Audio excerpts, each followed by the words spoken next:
Did the founding fathers of the United States really have a grand plan to move us all towards a new world order, the reinstitution of a new Atlantis, where everyone would be under centralized control, where one head of the world would be a leader of everyone, the entire population, or the banks would be controlled by a centralized bank with one world currency, one world government? According to David Icke in his book, Alice in Wonderland and the World Trade Center's disaster, that is the move that we are moving towards. We are moving towards a one world order. They've been telling us from the beginning, and it's happening incrementally, step by step. Let's get into it in this series of Beyond Alice in Wonderland.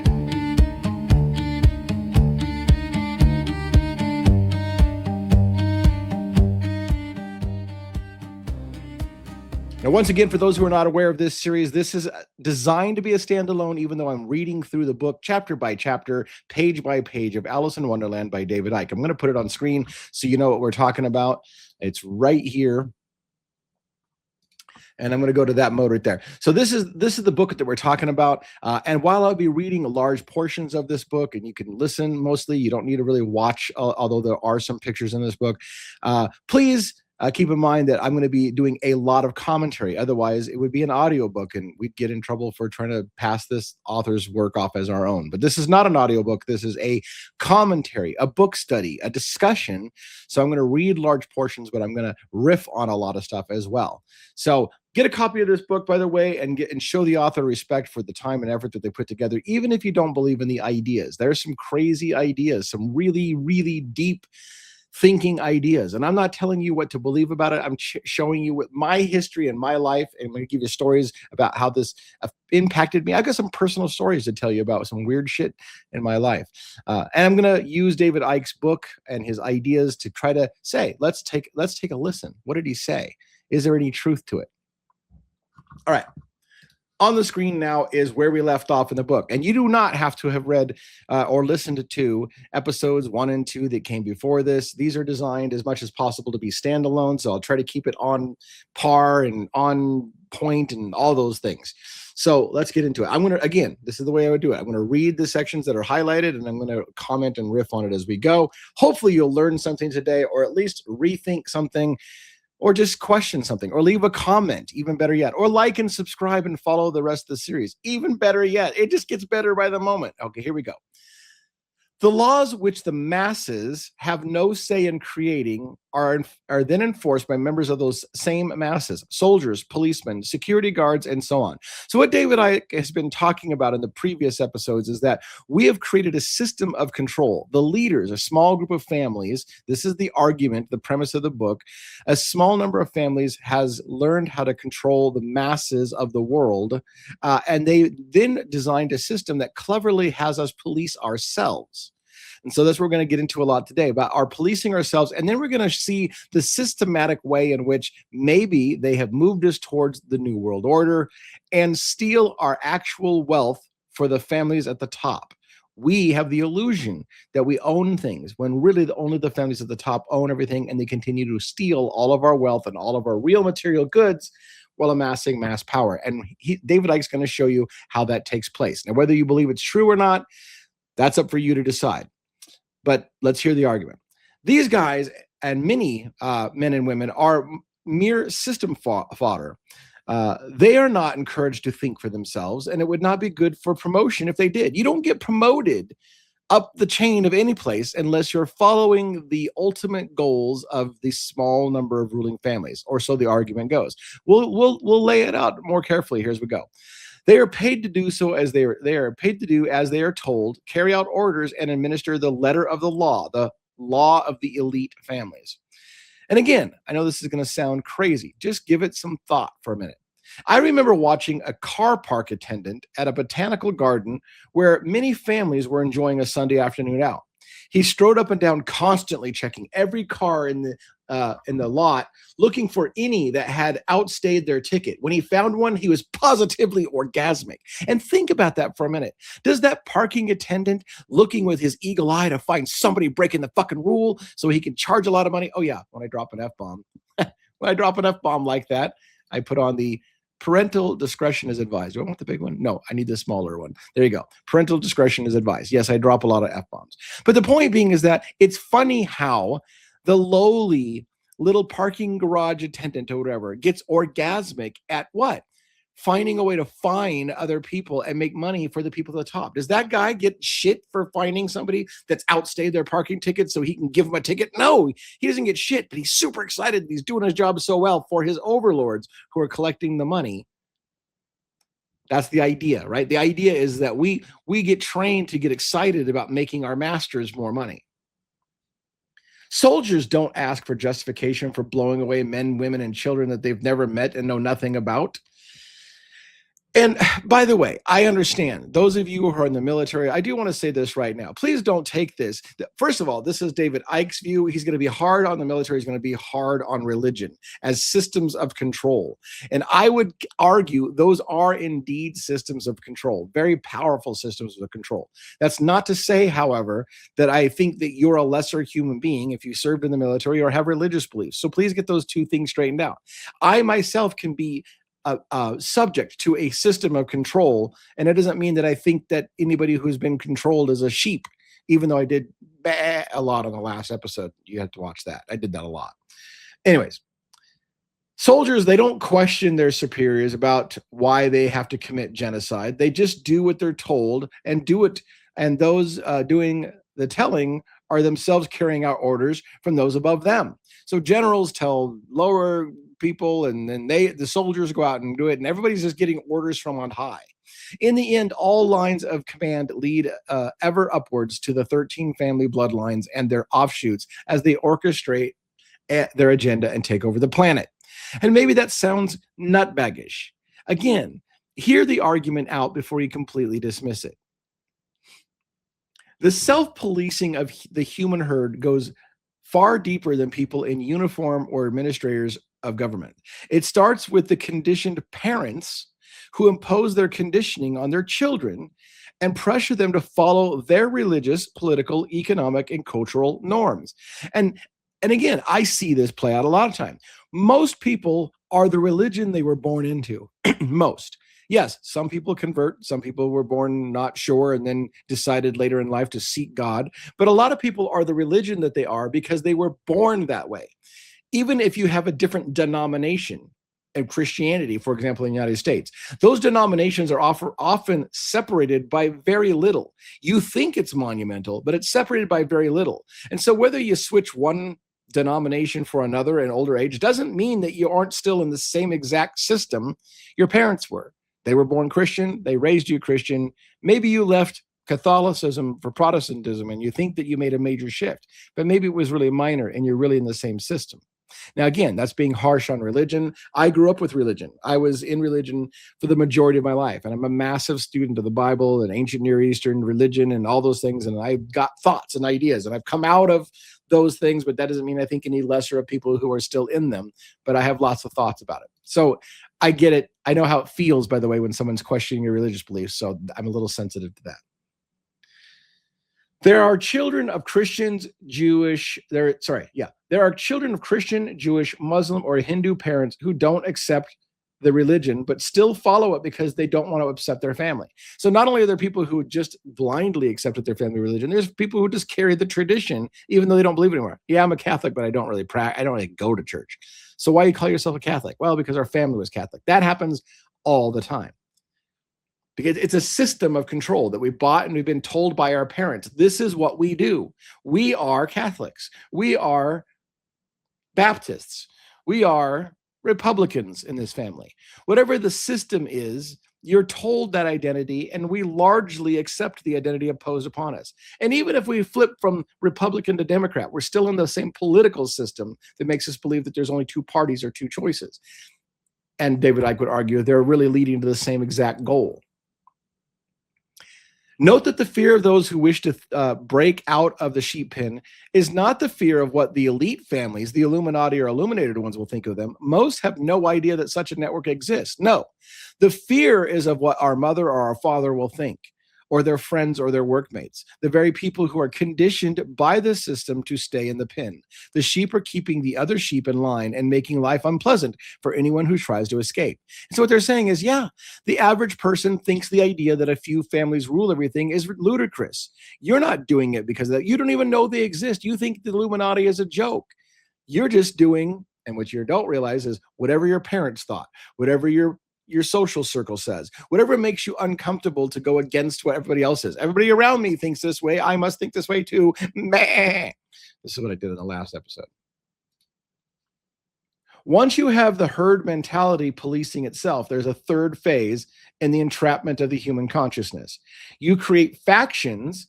So now Ike's going to set out a thing that a lot of people are going to argue with, that we as a people are given few options, and then you're given little divisions and fight amongst each other over the little things, thinking that you really are radically different, but you're all really moving towards the same exact direction. But you have the illusion, and you fight amongst each other. A house divided amongst itself cannot stand. So the people fight amongst each other, ultimately moving to the same end goal. You create factions within the herd and set them to war with each other. This is done by creating different belief systems, which are not different at all, and bringing them into conflict. These belief systems are known as religions, political parties, economic theories, and isms of an endless variety. These beliefs are perceived as opposites when, as I pointed out in my book, I Am Me, I Am Free, they are opposames. Instead of opposites, they're opposames. So what he's going to argue, and yes, he's got a bunch of other books and he goes into it deeper. We're not going to cover those concepts in depth, but the idea is that you have the illusion of thinking there's really a big difference between a Republican and a Democrat, and you will fight vehemently against the other political party as a bunch of fucking idiots. When an argument can be made, when you look at the very, very top of where they're all going, you're moving all in the same direction. But you just don't see it because you're spending time fighting each other. So the book says, this is again Ike's position. What is the difference between a Christian bishop, a Jewish rabbi, a Muslim or a Hindu priest, or a follower of Buddha, imposing their beliefs on their children and others? There's none, because while the belief they seek to indoctrinate may be slightly different, often very slightly, the overall theme is exactly the same: the imposition of one person's belief on another. So again, he is being a little disparaging of religion. The religious system is just simply, I don't like you because you're not my religion. This is the one true God, whatever it is. And ultimately, they're all doing the same thing. No, my God is good. No, my God, your God is good, right? We're going to fight with each other. I'm going to cut your head off and go to war with you because my God is bigger than your God. And ultimately, it's the same thing. You're following a system that says, I'm under the control of this. And again, this is Ike's position. I'm just doing my best to explain it. I think there's a lot of great talking points here. And we're just getting started. We're 3% into this book. There's a lot of meat in this book, and we're going to cover a lot of different topics. And it all belongs under the umbrella of beyond, because we're going to get into paranormal a little bit. We're going to get into control. We're going to get into secret societies and conspiracy theories, symbolism, all kinds of crazy shit. Look at the opposames in politics. The far left, as symbolized by Joseph Stalin in Russia, introduced centralized control, military dictatorship, and concentration camps. The opposite of this was the far right, as symbolized by Adolf Hitler. What did he impose? Centralized control, military dictatorship, and concentration camps. Yet these two opposames were set at war with each other amid propaganda that claimed that they were opposites. The only difference between the Soviet Union and the so-called West during the Cold War was that the Soviet Union was openly controlled by the few, and the West was secretly controlled by the few. And when you get to the capstone of the pyramid, you find that they were the same few controlling both sides. The same force operating through Wall Street and the city of London funded all sides in the two world wars. That's provable. And so, yes, that's a big concept. It's a big concept that the bankers loan money to both sides in any war, and it's the same bankers loaning money to both sides to buy weapons and munitions or repair their infrastructure after they blow the shit out of each other. And ultimately, both sides of that war owe a bunch of money back to the banks who loaned them the money to fight with each other. Who gets rich? Who's the end benefactor of a war? The bankers who loaned the money to the sites to fight each other. So think about this. And that's what he's saying. It's provable. This is what he's saying. And it's a long thing. I've seen it before too. I've seen major conflicts where both sides are funded by the same bankers. You want money to kill somebody? Here. You want money to kill them back? Sure, here. But you're going to both owe me. So when you get done blowing the shit out of each other and you need to repair shit, pay me back for all the weapons that you used and now the damaged buildings that you have, and all will be good. So the methods of manipulation can be summarized like this. And this, again, this is Icke's position. I'm doing my best to try to treat this with the way that he would present it. Whether you agree with it or not, I want you to give me your opinion if you think this is full of shit. And when you do, don't say I'm full of shit. I'm not the one telling, I'm sharing with you his idea. So the methods of manipulation can be summarized as this. First, you need to first imprison the human mind with a rigid belief and a fundamentally limited sense of reality, the sheep pen. It doesn't much matter what those beliefs may be, so long as they're rigid and discourage free thought and open-minded to questioning. Christianity, Judaism, Islam, Hinduism, all the rest, each make their contribution to human servitude while appearing to claim different truths. And again, yes, it's hard on religion. So please accept my little apology to say, I get it. It's offensive. If you are a religionist, if you believe in a religion, you're getting angry. This guy says that we're just all computed, controlled to be sheep because of the religious system I'm in. Yes, he is saying that. But he also says that what you believe, I don't give a rip. If you want to believe that God is a spaghetti monster, go ahead. It doesn't bother this guy. What bothers him is people not realizing when they're being controlled. You can believe what you want. Don't impose those beliefs on others. But almost all religions impose their beliefs on others. Go to war with others for not believing the same way that they do. That's his problem. Not that you have a belief, but that you feel the need to impose those beliefs on other people. Then step 2 of his plan of controlling people is you encourage those who follow these rigid beliefs to impose them on others and make life very difficult and unpleasant for anyone who does not conform. Then you bring those beliefs into conflict, ensuring the divide and rule that you so desperately need to control the few. So he's saying, look, at the very, very top, some very, very smart guys have devised and created systems that pit us against each other so that we fight each other and get lost in the weeds. While the masses are busy fighting each other and seeking to impose their beliefs and views on each other, they don't see that the Illuminati have strings attached to all of them. Humans are like moths buzzing around a light, so mesmerized by their religious belief or their football scores or the latest row on a soap opera or the price of a friggin' beer that they fail to notice the preparations being made to smash them on the arse with a swatter. So again, you may totally disagree, but he's arguing that so many of the things that we do every day are designed to keep us fighting amongst each other about little minor things. And now he's going to talk about the problem, reaction, solution. Now, if you're a conspiracy theorist, if you've been in the world of conspiracy theory at all, you are familiar with the phrase problem, reaction, solution. Did you know that David Icke invented the phrase, not the idea? The idea had been around, but he invented the phrase problem, reaction, solution. He claims it in the book. And it was funny because when he claimed it, I'm like, really? Really, David, you can claim that? And then I went and did some research. And yeah, apparently he can claim that. He actually created the problem, reaction, solution that many conspiracy theorists now use today. Like it's just a known thing. This is how it works. And it's an Ikeism, if you ism. Hey, we talked about isms earlier. It's an Ikeism. But again, the concept existed long before. He just kind of put a name on it. Since I first used the term problem, reaction, solution as an alternative to the previous name, the Hegelian dialect, it has been constantly repeated among conspiracy researchers and others communicating the techniques of control. Sorry, I'm yawning. And yeah, like I said, when he said that when he claimed he invented the phrase problem, reaction, solution, I was like, come on, man, that's bold. But then again, turns out it might actually be true.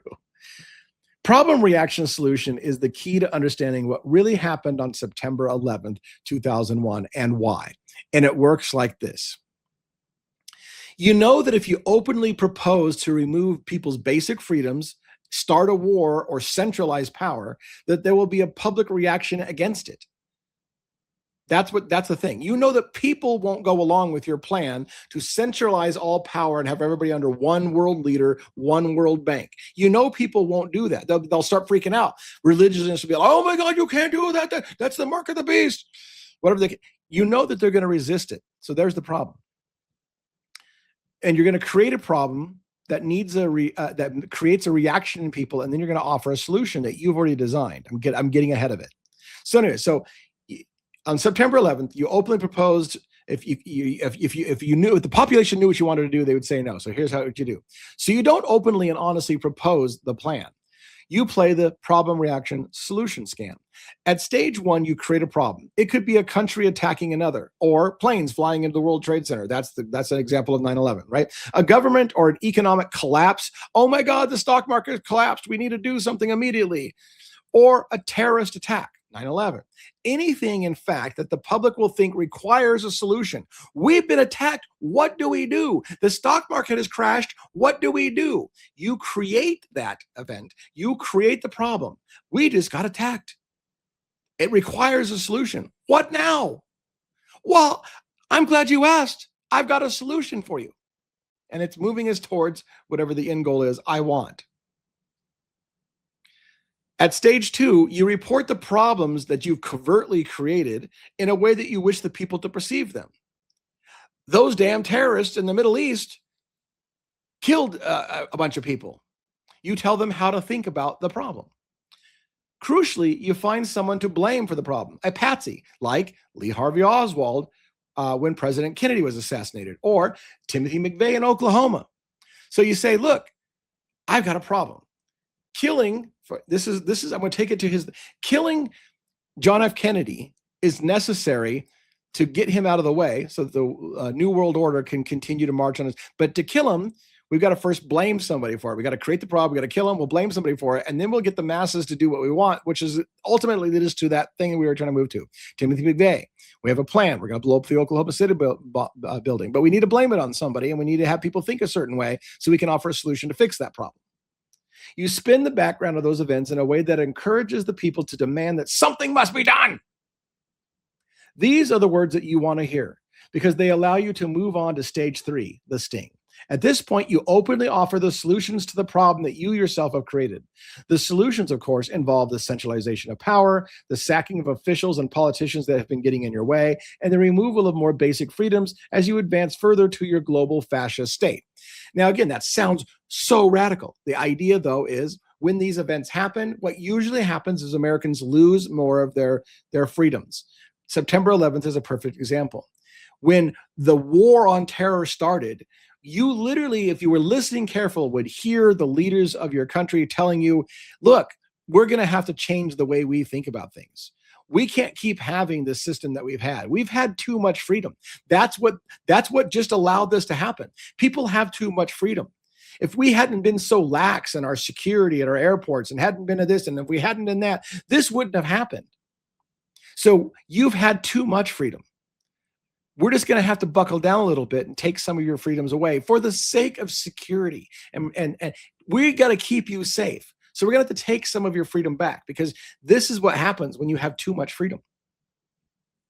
Just ponder on the freedoms that have been removed because of 9/11. A more subtle plan of the technique is to propose a far more extreme change than you expect to get, because this allows any opposition to think that you've compromised and met them halfway. But you know that you have other problems in the pipeline to push your agenda. So yeah, sometimes you'll even say, well, here's what we should do.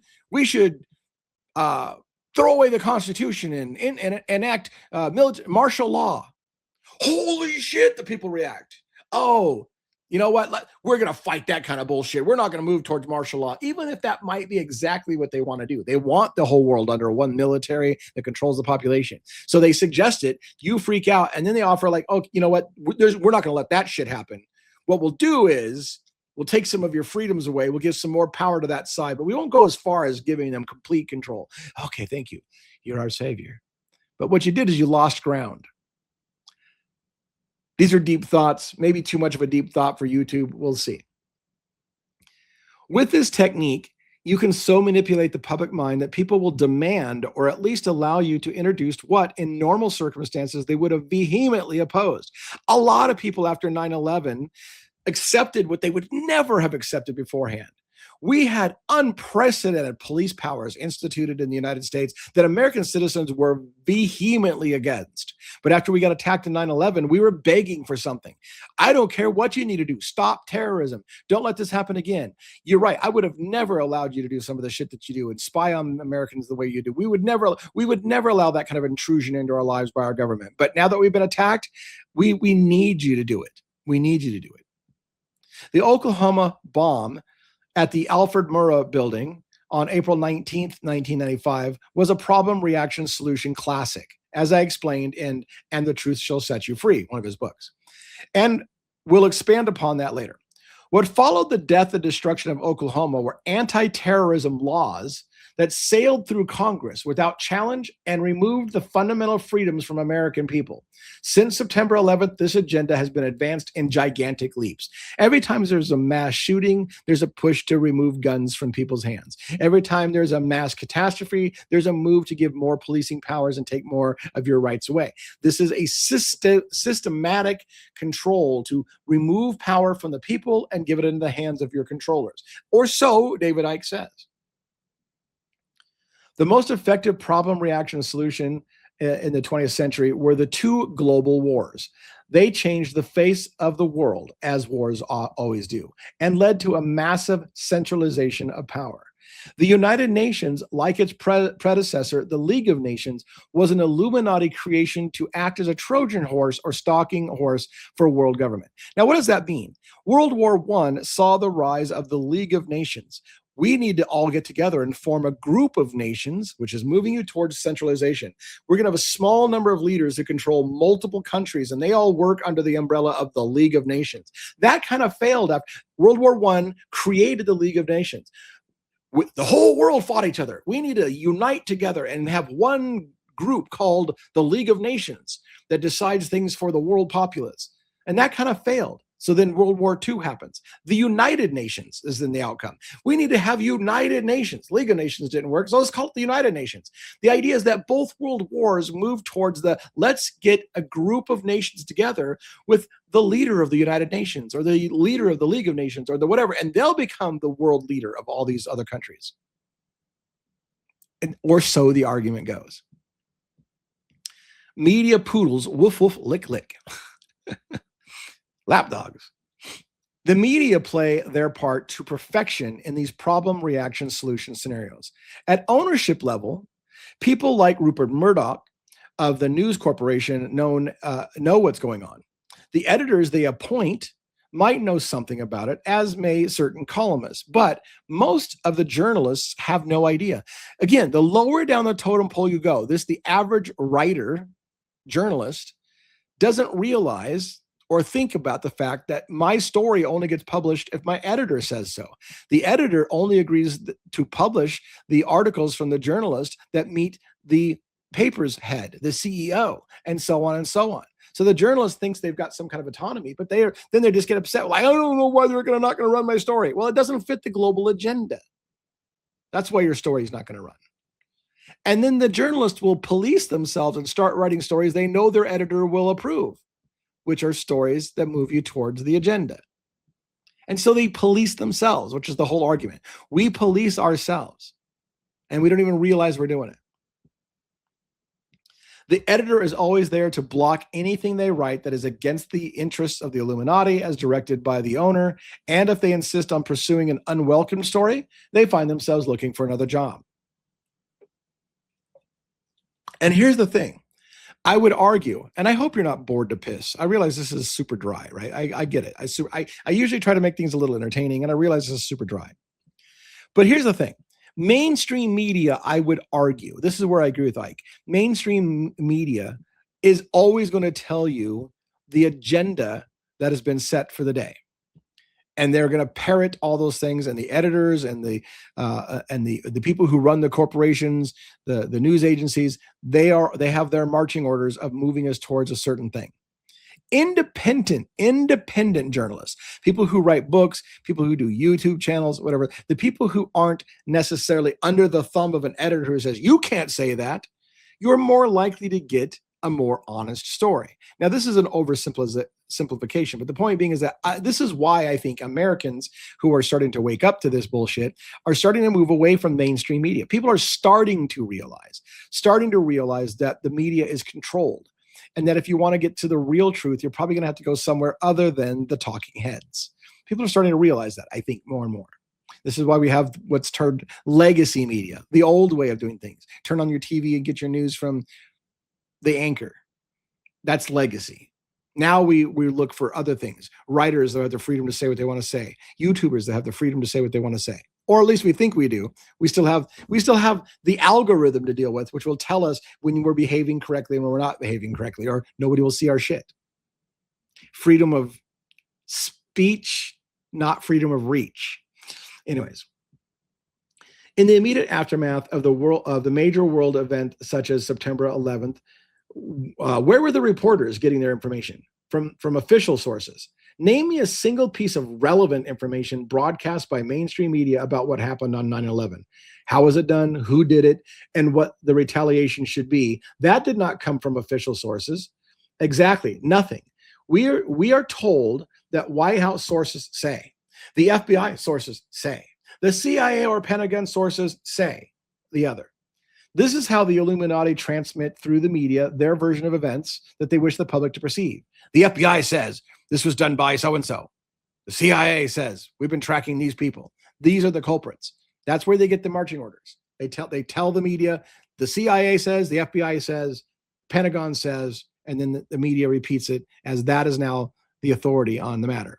These reports are blazed across front pages of newspapers, the top of your radio and television news bulletins throughout the world, and what they say becomes the norm or official story. History. In the weeks and months that follow, researchers who are interested in the real truth begin to dig away. So again, independent researchers challenge mainstream media. That's what he's basically saying. Over and over, they establish and document the proof of how the official version was a lie from the start to finish. But where are their reports published?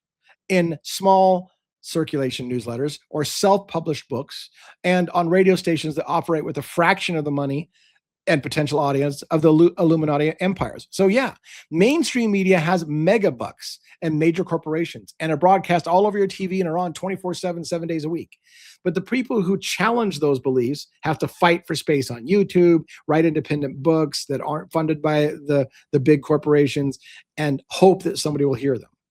Therefore, years after the official version has been demolished, it still prevails in the public mind. Because even though, by the way, and God, this feels so dry, I'm so sorry. Even though there are people who've been saying for the longest time that 9/11 was an inside job, it still can't compete with the massive amount of barrage of big money telling you it was done by terrorists from another country who deserve to be punished, and we need to take over all their shit and own their shit. That's the version everyone hears every day, all day long. And the little guy who says that's an inside job gets ridiculed, laughed at, mocked. And the few people that want to hear it and believe it, it's still a very small, the masses still believe the story told to the masses. And it's very hard for the independent journalist to win over one or two people when the masses are still saying, you're an idiot. Stepping stones. The bedfellow of problem, reaction, solution is the stepping stone approach, or the totalitarian tiptoe, as I call it. You know where you intend to lead people, but you realize that if you gave them the true picture or went there in one giant leap, you would once again face substantial opposition. So you travel to your destination in little steps, and each one is presented in isolation as unconnected to all the others. And by the way, have you ever heard the term, this is a slippery slope? You've heard conspiracy theorists warn the public before. Guys, I know what they're telling you. Look, this is all we're doing. And somebody will come along like me and say, that's a slippery slope. That's just a little step. People are like, oh, you're an idiot. This is just going to take care of the problem today. It's necessary evil. It has to be done. Okay. It's incremental steps. That's how it works. And they always tell you, hey, look, this is isolated. We're just gonna pass some new laws briefly to fight terrorism. We're gonna pass some new laws briefly to fight the war on drugs. We're gonna pass some laws that briefly do this. It'll go away. This is just for right now to take care of the problem, but it never goes away. It just gets bigger and bigger and bigger. This technique was used most widely, obviously, with the fascist superstate now known as the European Union. After the war, if the politicians had suggested to centralize Europe with one common law and currency, there would have been an outcry.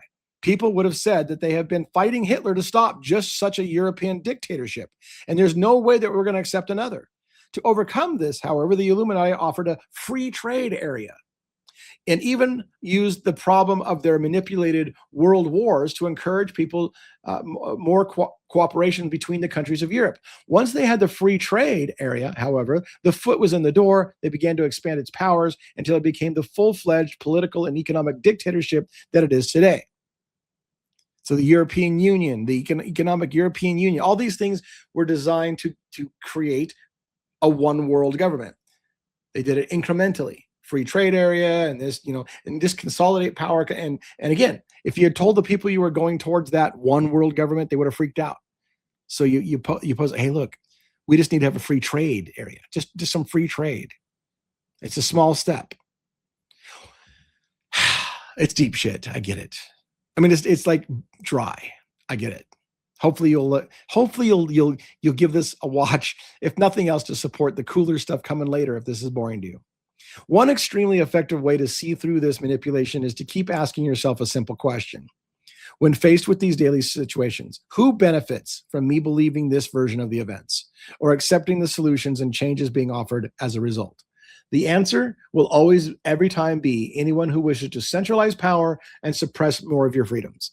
So that's his overall thing. Anytime you look at something happening, a major event, and the solutions being offered, we need to take away guns. We need to, whatever. When you look, who benefits from the solution? It'll always be the move towards centralizing power into the hands of a few people.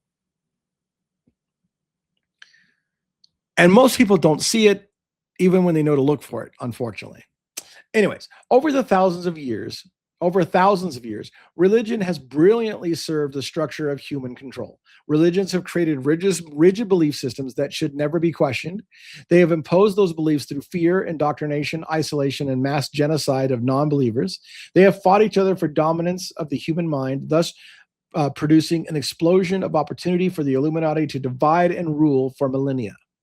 And yes, part of my exodus from being in the church and religion, I have spiritual and I have whatever beliefs, but the reason why I left religion in part was for this kind of thinking. I began to realize how much we impose our belief on others and kill each other because your God's different than my God. And that was the start of me like, man, maybe we're doing something wrong. Another question, is it more likely that an Illuminati that has its origins in the ancient past, long before these religions were even created, just happened to get lucky when such a perfect vehicle for human control independently emerged?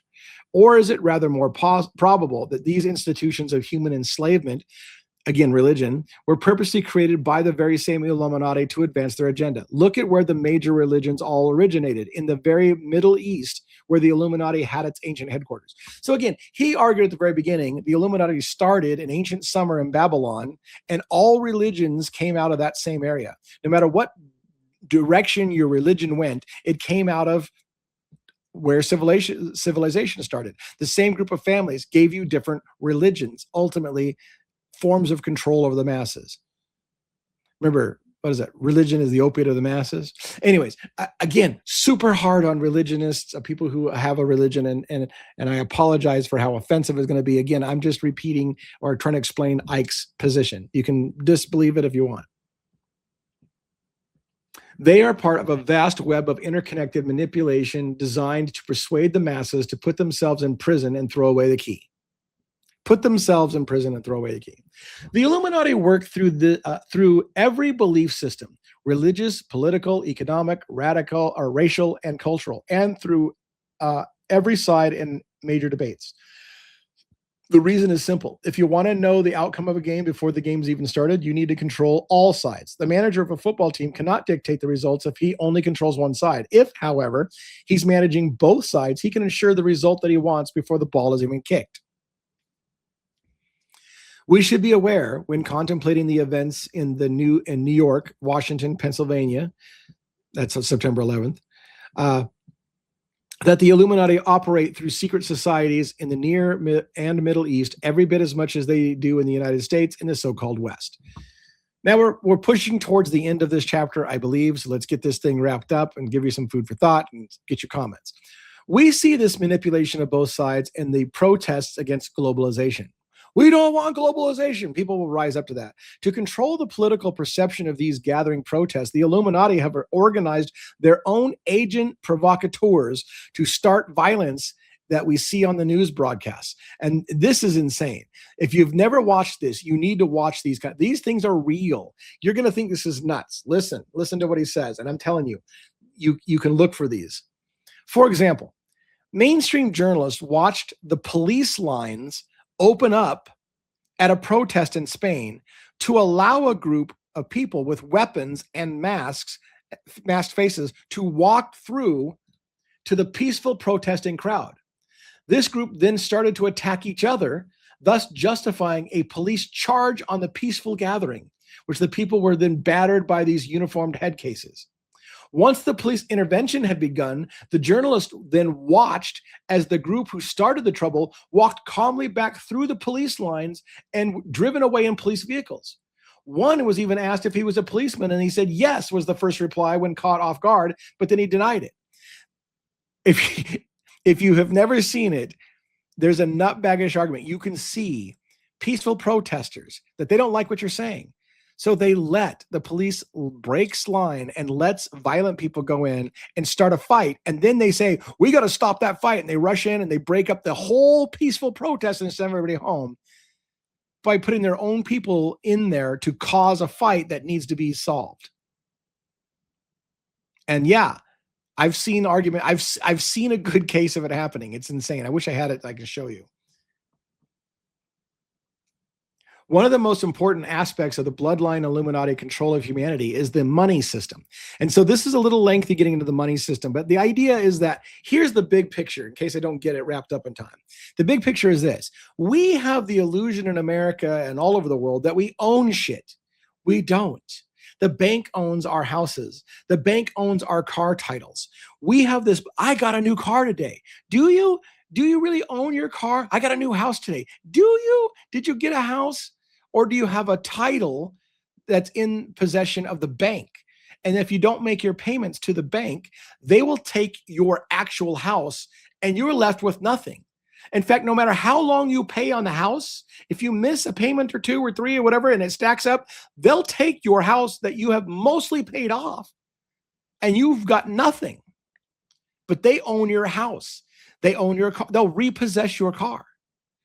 Your cell phones have a huge contract that basically says this phone belongs to Apple, but you're allowed to use it as long as you sign the 65-page mice type user agreement, and we'll allow you to use the device, but it's really our device. We have an illusion in this country that we own shit. We own paper, and the banks own the real property, and will take it from you. And that's what he's going to say here. So I just cut to the chase of what he's going to say. So one of the most important aspects of the bloodline is the money system. The Illuminati financial sting is very simple and spans the period from ancient Summer and Babylon to the present day. It is based on creating money that doesn't exist and lending it to people and businesses in return for interest. This creates an enormous debt for governments, business, and the general population, and you therefore control them. Vital to this has been permitting bankers to lend money that they don't have. If you or me have £1 million, we can lend £1 million. Very simple. If a bank has £1 million, it can lend 10 times that amount or more and charge interest on it. So this is the point. He says it's a cookie ready to crumble. Banks are allowed to loan out more money than they actually have assets to cover. They're allowed to, and they can do it as much as they want. You and I can only give somebody or loan somebody what we have, but they can loan imaginary numbers. So here's how it works. Even if a fraction of the people who theoretically have money deposited in the bank went today to remove it, the banks would slam the door in a half hour because they don't have it. Money in the bank is a myth, another confidence trick. So they know that the mass population isn't all going to come calling on their money at the same time. They don't have enough money to give. So I deposited $100,000. Do they have that anymore? No. They invested it in stock market or whatever, and for the long-term goal that they're going to, those who have money make money. So they're using your money somewhere else. And if you came and said, hey, I want my $100,000 back, that's fine. They could probably pull it off. But if too many people came back asking for the money at the same time, they'd be fucked. They don't really have the money. They've overcommitted. When you go into a bank and you ask for a loan, the bank doesn't print a single new note nor mint a single new coin. It merely types an amount of the loan into an account. From that moment, you're paying interest to the bank on what is no more than a figure typed into a screen. However, if you fail to pay back that non-existent loan, the bank can come along and quite legally take your wealth that does exist, your home, your land, your car, your possessions, the estimated value of whatever figure was typed into that screen plus interest. And that's the point. You have a piece of property. That's real. Who owns that piece of land? Oh, I do. No, you don't. We're going to type in a number on a piece of paper. That land is worth so much money, and we're going to give you money to pay for that land. But you know what? If you can't pay us back, we'll take your actual land that we said it was worth this much money, but we just typed the fucking number in. We made up the number. More than that, because money is not brought into circulation by governments, but by private banks making loans to customers, the bank controls how much money is in circulation. Your government's not even making the money. And by the way, there's many theories about John F. Kennedy being assassinated because he wanted to move us off of a certain standard for money and wanted to change the money standard. And the bankers said, fuck no, John F. Kennedy's got to die. He's going to try to change the whole money system. He wants to get away from centralized banks. And that might have been the reason why he was killed. But it's a little deep. It's a little political. I get it. I'm not a super political person. So I'm just trying to get us through the book because there's really big parts in this book coming up. The more loans they choose to make, the more money that's in circulation. What is the difference between an economic boom or prosperity and an economic depression, poverty? One thing only, the amount of money in circulation. Through this system, private banks control by the same Illuminati families and decide how much money will be in circulation. They can therefore create booms and busts at will. We're having a depression. They created it. We're having a boom. They created it. Because they control how much money is in circulation. They create the booms. They create the problem. Oh my God, we're having a financial disaster. They created that. Stock market crashes don't just happen. They're made to happen. Why would the Illuminati do this when they have so much money invested in those same markets? Well, if you know this crash is coming because you're going to cause it, you know to sell at the highest point and buy back once the crash happens. In this way, you can increase your holdings massively by acquiring companies at a fraction of the cost before you manipulated the crash. And so that's what they're saying. At the very, very top, the bankers know exactly when a stock's going to crash, when the stock market's going to crash. And so they invest right after the crash, when everything's dirt cheap and everything broke, and I'm going to sell off everything. That's when they'll buy. And then they'll make a ton of money when it rebounds. Most of the money in circulation is not physical money, cash or coins. It is represented by figures passing from one computer account to another electronically via money transfers, credit cards, and checkbooks. The more money, electronic or otherwise, that's in circulation, the more economic activity can take place, and the more products are bought and sold, and the more income people have, and the more jobs are available. Everybody's happy. Oh my God, jobs are up. They created that.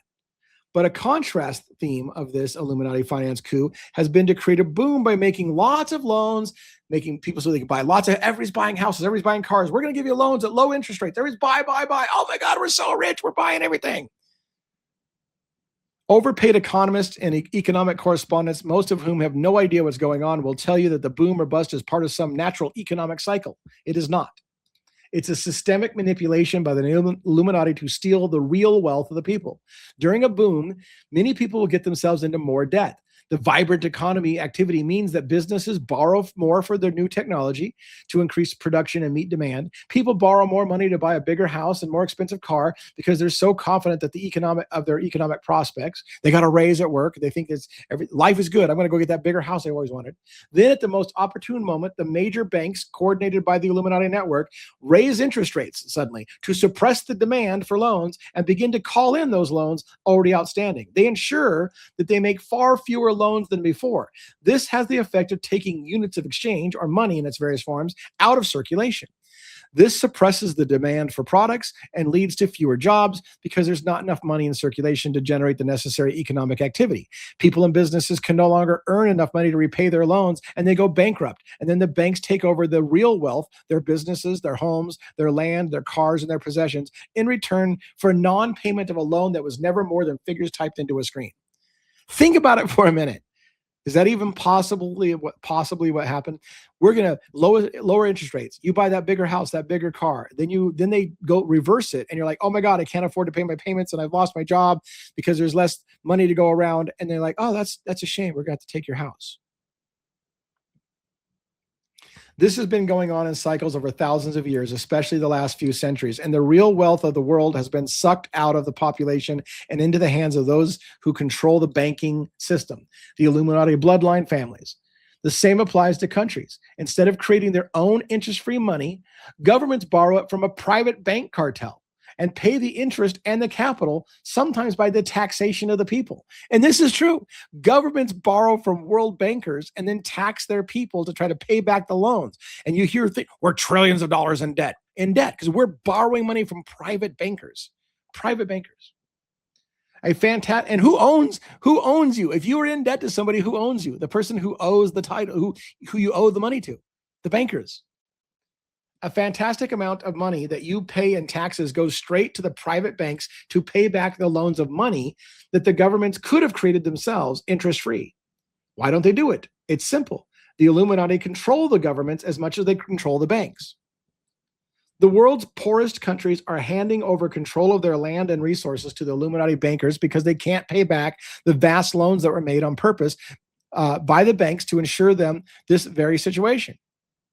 The world does not have to be in poverty and conflict. It's manipulated to be that way because it serves the agenda. We're almost done. I realize we got about 10 minutes. Let me see if we can push this through. And this is probably going to be one of the least watched. I can feel it's dry. I feel it. I feel you guys withering away into nothingness because you're like, oh my God, I just fucking fell asleep. Thanks for the sleep aid. Anyways, once a country is indebted to foreign banks, even though the money is non-existent credit, once a country is indebted to a foreign bank, even though the money is non-existent, they are forced to hand over control of the affairs of to the bankers, the World Bank, and the International Monetary Fund, which then dictate their economic and social policy at every level. In the end, all roads not only lead to the same cabal, they also lead to the same word, control. Criminal bankruptcy. All right, let's push. Some researchers and lawyers suggest that in the 1930s, the United States, Britain, France, Germany, Italy, Spain, Portugal, and many others officially declared bankruptcy. Now, this gets crazy, and this is a bit much. This is going to be a bit much for a lot of people. So there's a belief by some researchers that countries are actually financially declared bankrupt. This apparently happened during the 5 years of the Geneva Conventions in Switzerland between 1928 and 32, but it seems that they don't publish the volume containing the details of the bankruptcy declarations. The bankers said that either the countries declared bankruptcy to the Illuminati banks or there would be no more loans to get them out of their deep global depression at that time. So they accepted official bankruptcy to the banking system, and this meant, in effect, that the banks have owned countries ever since. Your country can't repay its debt. Your country's trillions of dollars in debt to the banks. So declare bankruptcy and we, the bank, own your country. That sounds insane, people.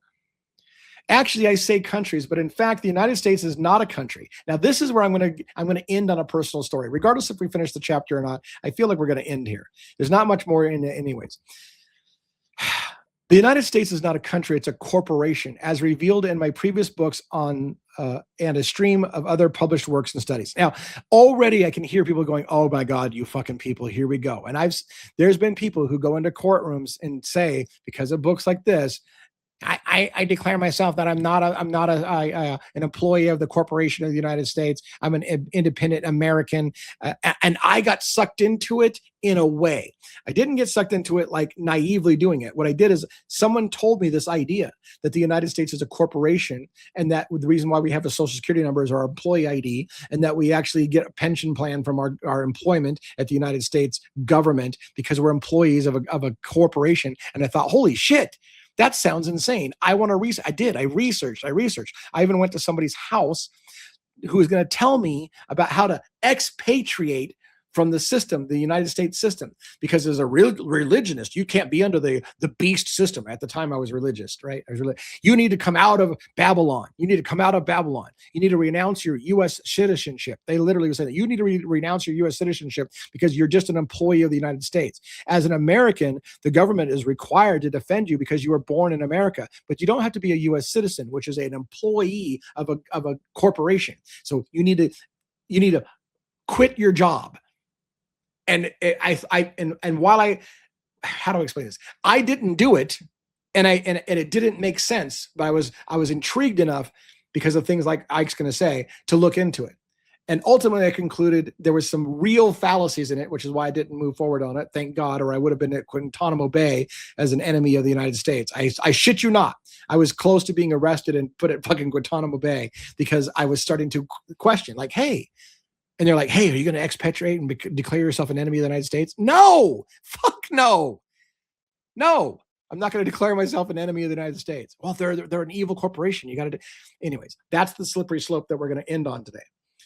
No doubt we will find that the situation is the same in other countries. This bankruptcy is actually recorded in the congressional record. Now, this is going to get long. I just realized how long it's going to be. Look, there's so much more. So what he's going to talk about is a crazy idea that on the congressional record, they have reported that the United States, a senator said the United States is bankrupt. We declared bankruptcy to the global banks a long time ago is the idea. And he even goes into a huge thing. And again, I'm really rushing this because I feel like I'm going to lose too many people. And I also don't want to do a whole other video just to cover a few pages. So I'm kind of in that middle ground and I don't even want to go through it all. The idea that our courtrooms are actually operating under maritime law. Fuck, I should probably read that part. The idea that our courtrooms are operating under colonial maritime ships, that the design of our courtrooms with the bar and stuff like that, and flags in the corner that have a gold fringe around it, because the gold fringe was a way to say that you're at sea and you're under maritime law. And then and people would say, you realize that our court systems are actually, we're British colonies operating under maritime law. We don't even have our own country anymore. That your courtrooms have these gold fringe flags to let you know that you're under colonial law still, because you're bankrupt. You're owned by the bankers. And it's a long thing. I don't think you see that anymore today. I don't think you see a terrible amount of the gold fringe things. What they'll say is when you're in a courtroom that has a flag with gold fringe on it, you're under maritime law, clearly. But I don't want to get into that. You're going to lose a lot of people. I'm going to lose a lot of people. And I don't even want to try to explain the argument. Because again, I ultimately concluded there was some errancy in that, in my personal belief system. However, if you're intrigued about it, you should look into it. Look into U.S. court maritime law if you're really interested in hearing about that. So for now, I'll leave it at that. It's a deep, deep topic. It got way more political than I wanted it to get. And we'll just kind of skip forward and we'll start the British crime family, the Bush crime family, because that is some interesting shit as well. That'll be the next chapter that we start, chapter 2. Let me know if you are liking or enjoying this, even though it was deeply political and insulting to your religious beliefs potentially, and insulting to you in the military because you got called a bunch of names and you acted like you're a sheeple. I understand that may be offensive, but are you at least giving it some serious thought, or do you think it's laughable? Will you watch another episode, or did you check out? Are you still here? Hello? Is this thing on?